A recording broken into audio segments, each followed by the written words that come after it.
अस्सलाम वालेकुम students, welcome back. Okay, आज हम डिस्कस करते हैं हमारा जो चैप्टर चल रहा था नर्वस सिस्टम वाला, उसका जो रिमेनिंग पोर्शन है उसको हम डिस्कस करते हैं। अच्छा, सबसे पहले इसमें हमारे पास आ जाता है, हमने पीछे जो है सब कुछ डिस्कस कर लिया हुआ है कि सेंट्रल नर्वस सिस्टम क्या है, पेरिफेरल नर्वस सिस्टम क्या है। अब हम जो है ना इसके कंपोनेंट्स डिस्कस करते हैं। अब आ जाता है सबसे पहले हमारे पास रिसेप्टर्स। हमें पता है रिसेप्टर क्या है। रिसेप्टर हमारे पास कोई भी हमारा ऐसा ऑर्गन, कोई भी पार्ट ऑफ द बॉडी जिसने क्या करना है, जिसने डिटेक्ट करना है, मतलब कि जो भी चेंज आया ना, मतलब जो कि स्टिमुलस है उसको डिटेक्ट करना है, उसको हम क्या कहते हैं, उसको हम कहते हैं जी रिसेप्टर। सही है। अब रिसेप्टर की क्लासिफिकेशन इंपॉर्टेंट है। रिसेप्टर को हम क्लासीफाई करते हैं 4 डिफरेंट मेन टाइप्स में। सही है। डिपेंड करता है उसके फंक्शन के ऊपर। कौन कौन से होते हैं जी? एक्सट्रोसेप्टर होता है, टेलीसेप्टर होता है, इंट्रोसेप्टर होता है एंड प्रोप्रियोसेप्टर होता है। सबसे पहले हमारे पास इसमें आ जाता है जी एक्सट्रोसेप्टर। एक्सट्रोसेप्टर क्या होता है? एक्सट्रो हमने याद रखना है एक्सटर्नल इन्वायरमेंट से। एक्सट्रोसेप्टर वो वाले रिसेप्टर्स, वो वाले बॉडी ऑर्गन्स जो एक्सटर्नल इन्वायरमेंट में कोई भी चेंज आया, ठीक है, और इसने उसको क्या कर लिया, डिटेक्ट कर लिया और इसने रिस्पॉन्ड किया। रिस्पॉन्ड टू एक्सटर्नल इन्वायरमेंट जो वो स्टिमुलस दैट इफेक्ट, जो कि स्किन को डायरेक्टली इफेक्ट कर रहा था, वो वाला स्टिमुलस जिसने स्किन को डायरेक्टली इफेक्ट किया और वो एक्सटर्नल इन्वायरमेंट में था, उसको जो डिटेक्ट करने वाले रिसेप्टर्स होंगे उसको हम क्या कहेंगे, उसको हम कहेंगे एक्सट्रोसेप्टर। सही है। लाइक अब सेंसेशन कौन कौन सी, टच है, लाइट है, ठीक है, पेन या टेम्परेचर वगैरह। उसके बाद हमारे पास इसमें सेकंड नंबर पे आ जाते हैं जी टेलीसेप्टर्स। टेलीसेप्टर्स कौन से होते हैं? ये वो वाले रिसेप्टर्स होते हैं जो कि डिटेक्ट करते हैं इन्वायरमेंटल चेंज को, ठीक है, that occur some distance away from the body. ये भी इन्वायरमेंटल चेंज था, ये भी इन्वायरमेंटल चेंज था। डिफरेंस क्या है? ये वो वाला इन्वायरमेंटल चेंज था जिसने हमारी स्किन को इफेक्ट किया था, ये वो वाला इन्वायरमेंटल चेंज है। मैं अगर इधर खड़ी हूँ ना, तो इधर फॉर एग्जाम्पल कुछ डिस्टेंस के ऊपर कोई भी इन्वायरमेंटल चेंज हो रहा है, वो मैं अपनी आंखों से देख रही हूँ, आईज से, मेरे ईयर्स ने उसको फील किया, मेरे नोज़ में मतलब उसको स्मेल आ गई किसी भी चीज़ की, ठीक है। तो ये वाले जो हमारे पास होंगे ना रिसेप्टर्स होंगे, इसको हम क्या कहेंगे, इसको हम कहेंगे टेलीसेप्टर्स। सही है। फिर आ जाता है इंट्रोसेप्टर्स। एक्सट्रो से हमने कहा था एक्सटर्नल, इंट्रो से हम कह रहे हैं जी इंटरनल, ठीक है। तो हमारी इंटरनल जो हमारी बॉडी है उसमें कोई भी चेंज आया तो उस स्टिमुलस को जो डिटेक्ट करने वाले रिसेप्टर्स होंगे वो क्या होंगे, इंट्रोसेप्टर्स होंगे। अच्छा, अब हमारी इंटरनल बॉडी में जो चेंज आता है वो ज़ाहिर सी बात है विजुअल ही होगा ना, हमारे विजुअल ऑर्गन का ही कुछ ना कुछ होगा चेंज। तो उस वो जो हमारे पास that's why it is also known as, इसको हम जो विजुअल रिसेप्टर्स भी कहते हैं। सही है। अच्छा, बस यही बातें लिखी हैं कि stimuli from with in the body होना चाहिए, ठीक है, ये पोरली ट्रांसमिटेड होता है, ये सारी बातें, ठीक है, जिसमें sensation of taste and pain वगैरह आ जाती है। फिर हमारे पास इसमें प्रोप्रियोसेप्टर्स आते हैं। प्रोप्रियो का जहाँ पे भी वर्ड आ जाए इसका मतलब होता है जी sense of position and movement. सही है। तो पोजीशन एंड मूवमेंट की जो उसको जिसने डिटेक्ट करना है उस रिसेप्टर को हम प्रोप्रियोसेप्टर्स कहते हैं, ठीक है। और बस ये प्रेजेंट कहाँ पे होते हैं, स्पेशली जॉइंट कैप्सूल में, लिगामेंट में, टेंडन, फेशियल मसल्स वगैरह में प्रेजेंट है। ठीक है, ठीक है, ये हमें पता होना चाहिए। उसके बाद लास्ट पे उसने जो इफेक्टर्स का बताया हुआ है कि इफेक्टर्स क्या हैं। इफेक्टर्स हमारे पास बेसिकली जो है वो इफेक्टर्स हमारे पास यानी कि ऐसा बॉडी ऑर्गन है जिसने क्या करना है, जिसने कोई ना कोई रिस्पॉन्स शो करना है, ठीक है।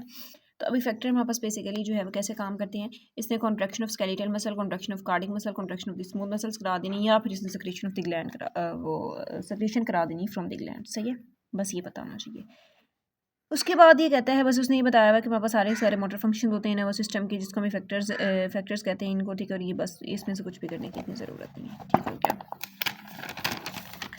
उसके बाद हमारे पास आ जाता है जी classification of the peripheral nervous system. Peripheral nervous system की क्लासिफिकेशन की अगर हम बात करते हैं तो सबसे पहले हमारे पास इसमें आता है जी functional classification of the peripheral nervous system, ठीक है। अच्छा, अब ना इसमें 2 तरह की क्लासिफिकेशन होती है। कौन कौन सी होती है? 2 क्लासिफिकेशन है, एक जनरल है, एक स्पेसिफिक है। अब जो जनरल और स्पेसिफिक है ना, उसमें भी आगे 2 आ जाती हैं, सोमैटिक आ जाती है, एक हमारे पास विजुअल आ जाती है। अब सोमैटिक ए फ्रंट हो सकती है या सोमैटिक ई फ्रंट हो सकती है। सोमैटिक का क्या मतलब है? जो हमारे वोलेंट्री कंट्रोल में है। ए फ्रंट का मतलब है सेंसरी और ई फ्रंट का क्या मतलब है? मोटर। चलो जी, डेफिनेशन हो गई इसकी। जनरल सोमैटिक ई फ्रंट क्या होंगी? ई फ्रंट है तो मोटर फाइबर्स होंगी। ये वो वाली मोटर फाइबर्स हैं जो कि सप्लाई करेंगी किसको? स्केलेटल मसल्स को। क्यों? क्योंकि स्केलेटल मसल हमारी उसमें हमारे वोलेंट्री कंट्रोल में है, ठीक है। अच्छा, उसके बाद आ जाते हैं जी जनरल विज़रल। जनरल विज़रल ई फ्रंट, ई फ्रंट मोटर वाले हैं। विज़रल, अब विज़रल हमारे जो है वो स्केलेटल मसल तक नहीं आएंगे, वो स्मूथ मसल तक, कार्डिक मसल्स तक या ग्लैंड्स तक जाएंगे, ठीक हो गया। फिर आता है जी general somatic. General somatic afferent, somatic voluntary control में, लेकिन अब ये क्या हो गए हैं, सेंसरी फाइबर्स हो गए हैं, ठीक है। तो ये कैरी करते हैं exteroceptive impulses from the skin and proprioceptive impulses from the muscle, joint and ligament वगैरह, ठीक है। और जो जनरल विजुअल होते हैं, विजुअल कौन से हैं, not under our control. Afferent कौन से सेंसरी हैं, तो ये भी सेंसरी फाइबर्स होंगे जो कि कैरी करते हैं विजरोसेप्टिव इम्पल्सेस को। विजरोसेप्टिव मतलब जो विजरो, ये इतना लिखने की अगर नहीं भी, मतलब ये अगर नहीं भी याद रहता ना, तो बस खुद ही इधर से लिख लो। जनरल विजरल एफरेंट मतलब कि वो वाली सेंसरी फाइबर्स है जो कि हमारे पास विजरल ऑर्गन तक लेके जाएंगे। ये सेंसरी फाइबर्स हैं जो कहाँ तक लेके जाएंगे, जो हमारी स्किन तक, हमारे मसल तक, जॉइंट या लिगामेंट तक लेके जाएंगे। होगी इसकी डेफिनेशन। अब आ जाती है जी स्पेशल सोमैटिक एफरेंट क्या होते हैं, ये वो वाले मसल फाइबर होते हैं जो कि कैरी करते हैं इंपल्सेस फ्रॉम द टेलीसेप्टर्स। टेलीसेप्टर्स ने क्या करना था, हमने पढ़ा टेलीसेप्टर्स वो वाले रिसेप्टर्स थे जो अवे फ्रॉम द बॉडी खड़े हुए, मतलब कि जो डिटेक्ट कर रहे थे, तो कन्वे करते हैं सेंसिटिव द विजन को, हेयरिंग को, स्मेल को एंड इक्विलिब्रियम को, सही है। फिर हमारे पास विजुअल एफरेंट है। अच्छा, अब विजुअल जो हमारे पास होता है ना, स्पेशल सोमैटिक एफरेंट नहीं होता, इसमें सोमैटिक एफरेंट होता है, विजुअल एफरेंट और विजुअल ईफरेंट होता है, ठीक है। बस विजुअल एफरेंट है तो इसने फाइबर कैरी करने सेंसेशन ऑफ टेस्ट के, और जो विजुअल ईफरेंट है उसने हमारे पास branchio motor fiber carry impulse to the skeletal muscle. Efferent है तो कौन से हैं, मोटर हैं, तो विजुअल है तो कहाँ तक लेके जा रहा होगा, वो विजुअल तक लेके जा रहा होगा, तो बस ये हमने इसमें बता देने, ठीक है। तो ये पता होना चाहिए। बाकी ये जो ऑटोनॉमिक नर्वस सिस्टम है ना, हमें पता है ऑटोनॉमिक नर्वस सिस्टम क्या होता है। ये ऐसा हमारे पास नर्वस सिस्टम है that comprises on the motor division of the visual part of the peripheral nervous system, ठीक है। तो पीएनएस के जो उसकी विजुअल पार्ट की जो मोटर डिवीजन है वो हमारे पास क्या बनाती है, ऑटोनॉमिक नर्वस सिस्टम बनाती है। बाकी इसमें जो भी आगे बातें लिखी हैं एक्स्ट्रा करने की कुछ भी ज़रूरत नहीं है।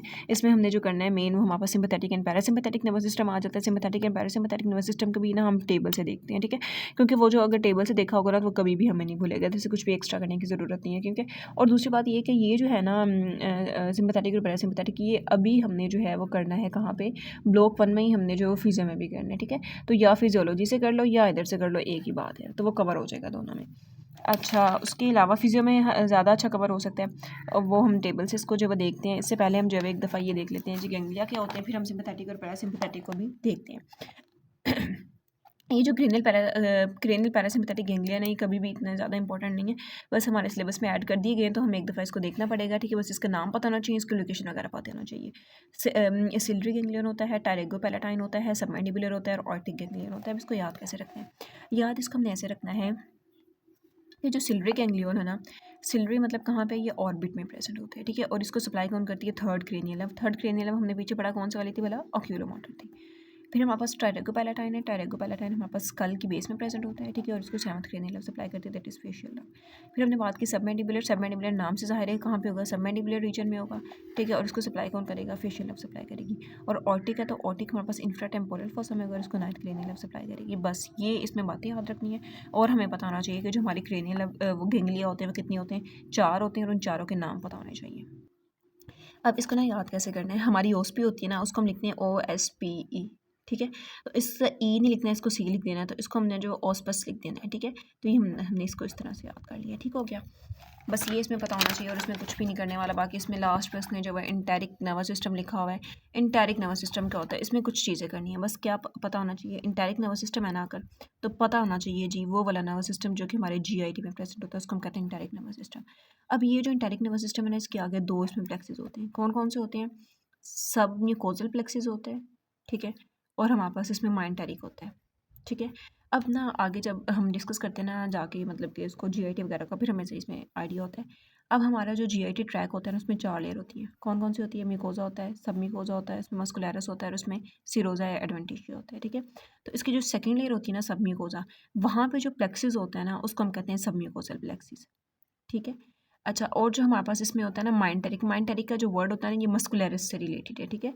तो यहाँ पे जो मस्कुलैरिस में मतलब कि जो मस्कुलैरिस जो उसकी लेयर है ना, वहाँ पे जो प्लेक्सिस होगा उसको हम कहते हैं माइंटेरिक प्लेक्सिस, और इसने क्या करानी है, ज़ाहिर बात है कॉन्ट्रैक्शन और रिलैक्सेशन ही करानी है, ठीक है। अच्छा, अब ना ये जो हमारे पास एंटेरिक नर्वस सिस्टम होता है ना, एंटेरिक नर्वस सिस्टम भी हमारे कंट्रोल में नहीं होता, ठीक है। तो दैट्स वाई इसको भी जो है ना वो third division of the autonomic nervous system he consider किया जाता है। और दूसरी चीज़ ये होती है कि जो हमारा GIT होता है ना, वहाँ पे सिंपैथेटिक पैरासिम्पैथेटिक जो नर्वस सिस्टम होता है ना, वो उसको स्टिमुलेट करता है, और जो सिंपैथेटिक होता है उसको इनहिबिट कर रहा होता है, ठीक है। तो बस ये इसमें जो था वो each and everything about nervous system था। अब इसमें लास्ट में हमारे पास बस ये हमारा सिंपैथेटिक एंड पैरासिम्पैथेटिक का जो है वो क्या रह गया, एक टेबल रह गया, वो हम करते हैं उसके बाद इंशाल्लाह ताला हमारे से कुछ कवर हो जाएगा। ओके स्टूडेंट्स, अब हमारा जो है ना वो बिल्कुल लास्ट वाला टॉपिक एक ही रहता था इसमें से, फिर हमारा चैप्टर ये जो वो कंप्लीट हो जाएगा। सही है, sympathetic and parasympathetic nervous system. सबसे पहले ना अब हम इसको ना एक टैबुलेटेड फॉर्म में डिस्कस करते हैं, इसका ना डिफरेंस की फॉर्म में। सही है, तो अगर हम डेफिनेशन की बात करते हैं ना, तो सिंपैथेटिक नर्वस सिस्टम कौन से वाला नर्वस सिस्टम होता है? बेसिकली ये वो वाला नर्वस सिस्टम है जो कि एक्टिव होगा, जो कि कंट्रोल करेगा हमारी बॉडी को फ्लाइट और जो है वो फाइट कंडीशन में। सही है, यानी कि कभी भी हमें कोई स्ट्रेस हो रहा है, किसी भी किस्म के हमें जो है कोई मुश्किल आ गई है, ठीक है, तो इन सब कंडीशंस में जो हमारा नर्वस सिस्टम एक्टिव होगा वो कौन सा होगा जी? सिंपैथेटिक होगा। ठीक है, और जब हम जब बिल्कुल रेस्ट की पोजीशन में होते हैं, बिल्कुल हम रिलैक्स्ड होते हैं, रेस्ट एंड डाइजेस्ट पोजीशन में जो हमारा नर्वस सिस्टम वो कंट्रोल करते हैं हमारी बॉडी को, उसको हम क्या कहते हैं? Parasympathetic nervous system. सही है, तो इसने यही डेफिनेशन लिखी, one of the main part of the autonomic nervous system that controls the bodies fight and flight responses. सही है, और जो पैरासिम्पैथेटिक होता है वो हमारे पास कंट्रोल करता है कब? रेस्ट और डाइजेस्ट में। अगर हम फंक्शन की बात करते हैं तो फंक्शन में वही बात आ जाती है कि जो सिंपैथेटिक है वो हमारी बॉडी को प्रिपेयर करते हैं फॉर द इमरजेंसी सिचुएशन। सही है, और जो हमारे पास होता है जी पैरासिम्पैथेटिक बेसिकली क्या करता है? ये मेंटेन करता है conserving functions when the body is at rest. सही है, यानी कि जब बॉडी रेस्ट में आ गई है तो उसके जितने भी फंक्शंस जो कि बहुत ज़्यादा एक्टिवेट हुए थे उसको दोबारा रेस्ट की पोजीशन में लेके आना जो है उसको किसका काम है? वो हमारे पास पैरासिम्पैथेटिक का काम है। अब इंपॉर्टेंस क्या है ना इसकी, तो अब हमें क्या ज़रूरत है कि हम दोनों को अलग अलग से डिस्कस करें, कि या फिर क्या ज़रूरत थी कि अल्लाह ताला ने दो सिस्टम्स हमारी बॉडी में रख दिए? तो वो इस वजह से, क्योंकि जो सिंपैथेटिक होता है बेसिकली ये क्या करता है, ये मतलब कि जब कोई ये फॉर एग्जांपल हमारी लड़ाई हो गई है तो उस टाइम पे हमें ज़्यादा एनर्जी चाहिए, ठीक है, लड़ने के लिए, और ज़्यादा एटीपी यूज़ हो रहे होंगे, ज़ाहिर सी बात है। तो उस टाइम पे तो कोई तो चीज़ हो ना जो कंट्रोल करे उसे, तो वो यही बात इधर बता रहा है इसकी इंपॉर्टेंस में, कि rapid and total metabolization to avoid danger. ठीक है, किसी भी किस्म की बॉडी में डेंजर को अवॉइड करने के लिए जो है वो अल्लाह ताला ने जो सिस्टम बना दिया वो कौन सा? सिंपैथेटिक है। ठीक है, और दोबारा उसको अपनी नॉर्मल पोजीशन में लेके आना। अब ये तो नहीं है कि फॉर एग्जांपल लड़ाई ख़त्म होगी और मैं आके सुकून से बैठ गई हूँ, अब ये नहीं है कि दोबारा मेरा मेटाबॉलिज्म बहुत ज़्यादा यूज़ हो रहा हो या फिर एटीपी मेरे बहुत ज़्यादा यूज़ हो रहा हो, तो एटीपी यूज़ होना बंद हो गए हैं ना, तो फिर उसको रिस्टोर करने के लिए क्या आ जाता है? पैरासिम्पैथेटिक आ जाता है। ओके, गैंग्लिया की अगर हम बात करते हैं तो जो सिंपैथेटिक गैंग्लिया होते हैं वो either side of the spinal cord में प्रेजेंट हो सकती हैं। ठीक है, जबकि जो पैरासिम्पैथेटिक होता है वो इंडिविजुअली इन द टिश्यूज और ऑर्गन्स में प्रेजेंट होते हैं। तो ये बात याद रखनी है। अच्छा, उसके अलावा जो प्री गैंग्लियोनिक फाइबर्स होते हैं इसके, वो ये ध्यान से चीज़ देख लेनी है कि जो प्री गैंग्लियोनिक फाइबर्स होते हैं वो अराइज होते हैं from the thoracic and lumbar segment से सिंपैथेटिक के। ठीक है, तो ये होता है जी थोरैको लंबर। और जो हमारे पास होता है पैरासिम्पैथेटिक, उसके जो प्री गैंग्लियोनिक फाइबर्स होते हैं वो हमारे पास कहाँ से अराइज होते हैं? वो हमारे पास मिड ब्रेन से या फिर सैक्रल जो रीजन होता है ना वहाँ से राइज हो रहे होते हैं। तो ये चीज़ जो है इसमें याद रखनी है। फिर आउटफ्लो की अगर हम बात करते हैं तो ये थोरैकोलम्बर आउटफ्लो बनाता है, वो क्रेनियोसैक्रल, भाई ये थोरैकोलम्बर बना रहा है, वो क्रेनियोसैक्रल बना रहा है। सही है, अब ना ये सारी चीज़ें करने की इसमें ऐसा चाहे ज़रूरत नहीं है, बस ना इसमें ये करना है कि मतलब एक दफ़ा ये सारी गो थ्रू कर लेनी है जो मैं बता रही हूँ। ठीक है, और उसके बाद जो है ना वो क्या करना है कि ताकि अगर कोई MCQ वगैरह आ जाए ना तो हमें पता हो, फिर उससे आगे हम डिस्कस करते हैं ना वो हम मेजर डिफरेंसेस में डिस्कस करेंगे। ओके, उसके बाद हमारे पास इसमें न्यूरोट्रांसमीटर्स आ जाते हैं। तो जो सिंपैथेटिक होता है इसमें एड्रेनालिन एंड नोरेड्रेनालिन होते हैं। ठीक है, और जो हमारे पास होता है जी ये पैरासिम्पैथेटिक, इसमें हमारे पास क्या होते हैं जी? Post ganglionic fibers of the parasympathetic nervous system secrete acetylcholine. सही है, तो उसमें एड्रेनालिन और नोरेड्रेनालिन होता है। ठीक है, तो यहाँ पे क्या होता है जी? एसिटाइलकोलिन होता है। नर्व्स की अगर हम बात करते हैं यहाँ पे एडर्जिक होंगी, वहाँ पे कोलिनर्जिक होंगी, हमें उसके रिसेप्टर से पता, न्यूरोट्रांसमीटर से पता चल गया। फिर अगर हम बात करते हैं pre ganglionic and post ganglionic fibers की, तो जो pre ganglionic fibers of the sympathetic होते हैं वो क्या होते हैं जी? शॉर्टर होते हैं। सही है, और जो पोस्ट गैंग्लियोनेटिक फाइबर्स होते हैं वो क्या होंगे? लॉन्गर होंगे। और जो हमारे पास होते हैं पैरासिम्पैथेटिक, उसके जो प्री वाले हैं वो लॉन्गर होंगे और पोस्ट वाले क्या होंगे? शॉर्टर होंगे। ये याद रखते हैं। फिर अगर ओवरऑल इफेक्ट की बात करते हैं तो जो हमारे पास सिंपैथेटिक होता है ये क्या होता है जी? एक्साइटेटरी होता है। सही है, for example sympathetic nervous system जो इंक्रीज़ करता है हार्ट रेट को। ठीक है, तो ये हर कंडीशन में एक्साइटेटरी होगा। अच्छा, बाकी पूरी बॉडी में ये एक्साइटेटरी होता है एक्सेप्ट GIT में ये इनहिबिटरी इसका इफेक्ट होता है। सही है, और जो हमारे पास होता है ना पैरासिम्पैथेटिक, इसका इनहिबिटरी इफेक्ट होता है थ्रू आउट द बॉडी, लेकिन इसका जो है वो GIT में एक्साइटेटरी इफेक्ट हो जाता है। ठीक है, तो ये बात इसमें याद रखनी है। तो ये हमारे पास थे जी इसके कॉमन से डिफरेंसेस, लाइक हमने डेफिनेशन देख ली, हमने इसका फंक्शन देख लिया, हमने इसकी इंपॉर्टेंस देखी, फिर हमने इसमें गैंग्लिया डिस्कस किए कौन कौन से होते हैं और किस तरह से होते हैं, फिर इसमें प्री गैंग्लियोनेटिक हमने फाइबर्स डिस्कस किए, उसका आउटफ्लो क्या होता है, न्यूरोट्रांसमीटर्स कैसे होते हैं, नर्व्स, ये सब कुछ हमने पढ़ लिया। ओके, अब उसके बाद जो हमारे पास इसमें मेजर चीज़ करने वाली है ना वो ये वाली है, मतलब कि जो अक्सर एमसीक्यूज़ वगैरह में आ जाती है, पूछी भी जाती है, जो अभी हमने की है वो भी बहुत इंपॉर्टेंट है, ठीक है। इवन हमारे मतलब कि जो यूएचएस में अभी वाइवास भी था ना, उसमें यही क्वेश्चन आए हुए थे सिंपैथेटिक एंड पैरासिम्पैथेटिक से। अच्छा, उसके बाद हमारे पास आ जाता है जी पैरासिम्पैथेटिक एंड सिंपैथेटिक नर्व्स। अच्छा, पैरासिम्पैथेटिक में क्या होगा अपना हम ये डिस्कस करते हैं। ऐसा हुआ है कि अचानक से ना मेरे सामने शेर आ गया, ठीक है। तो अब उस कंडीशन में अब शेर अगर फॉर एग्जांपल आपके सामने आ जाते तो उस कंडीशन में क्या क्या होगा उसके अकॉर्डिंग हम डिस्कस करेंगे, सही है। अब शेर आ गया, मतलब शेर आ गया तो वो सिंपैथेटिक कंडीशन है, तो पहले हम वो डिस्कस करते हैं। अब वो आ गया तो एकदम से आंखें इंसान की पूरी खुल जाती हैं, ठीक है। तो आपके जो पीपल्स होंगे वो क्या करेंगे, डायलेट करेंगे, सही हो गया। इनहिबिट सेलिब्रेशन, तो जब ऐसी कोई भी कंडीशन होती है ना तो आपकी जो सेलिब्रेशन है वो क्या हो जाती है जी, इनहिबिट हो जाती है, ठीक है। आपका जो माउथ है वो ड्राई होना शुरू हो जाता है। उसके बाद अगर हम बात करें तो हार्ट बीट इंक्रीज़ हो जाती है, ज़ाहिर सी बात है। रिलैक्स एयरवेज हमारे जो क्या कर जाते हैं, रिलैक्स कर जाते हैं, मतलब सांस आना बंदे को जो है वो एक दफ़ा जो है वो मतलब कि इस तरह से सांस मतलब तेज़ तेज़ आ रहा होता है, सही है।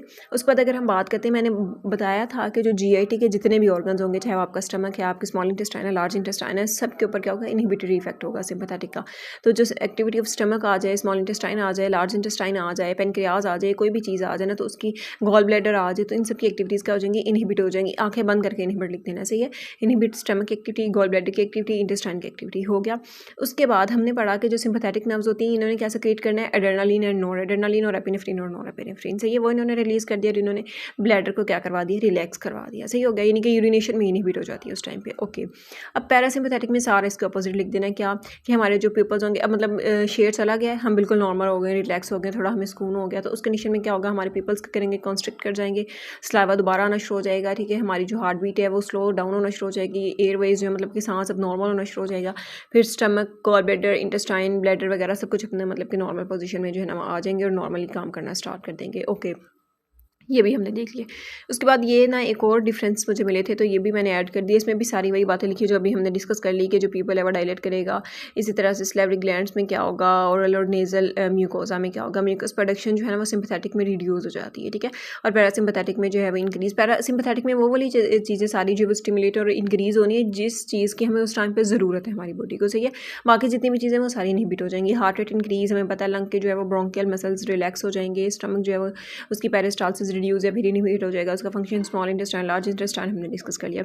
लीवर की बात कर लेते हैं। तो लीवर जो है वो क्या करेगा, इसमें जो है वो conversion of glycogen to glucose, सही है। हमें एटीपी ज़्यादा चाहिए, हमें एनर्जी की ज़्यादा ज़रूरत है ना, तो उस कंडीशन में क्या होगा, जो ग्लाइकोजन है वो ज़्यादा से ज़्यादा ग्लूकोज में कन्वर्ट होकर ग्लूकोज से क्या बनेगा, एटीपी बनेगा। उसके बाद आ जाता है हमारे पास किडनी। तो किडनी जो है वो मैंने कहा कि यूरिनेशन क्या हो जाती है, डिक्रीज़ हो जाती है, तो किडनी अपना फंक्शन कम कर देगी। इसी तरह से एड्रिनल मेडल्ला, एड्रिनल मेडल्ला का क्या काम है, इसने नोरेपिनेफ्रिन एपिनेफ्रिन रिलीज़ करना है, तो इसमें रिलीज़ ही होना है तो वो इंक्रीज़ हो जाएगा, ठीक है। और ब्लैडर भी हमने डिस्कस कर लिया। अब सारी कंडीशन इसके अपोजिट क्या पैरासिम्पैथेटिक में आ जाती हैं, ठीक है। तो ये हमारे पास था जी sympathetic and parasympathetic nervous system, सारा हमने बड़ी डिटेल से इसको डिस्कस कर लिया, ऐसी है। तो ये हमारे पास था जी चैप्टर नर्वस सिस्टम वाला। अगर अभी भी किसी को कोई क्वेरी हो, कोई क्वेश्चन हो तो वो कमेंट सेक्शन में पूछ सकता है। बाकी इसमें सब कुछ कंप्लीट हो गया है और जो मैंने इंपॉर्टेंट टॉपिक्स बताए वो उस पर मतलब थोड़ा ज़्यादा फोकस करना है, बाकी कोई इतने ज़्यादा इंपॉर्टेंट नहीं है। और बाकी अभी भी किसी को कोई क्वेरी, कोई वो हो, कोई क्वेश्चन हो तो वो कमेंट सेक्शन में पूछ सकता है। If you like my videos then like, share and subscribe. Thank you.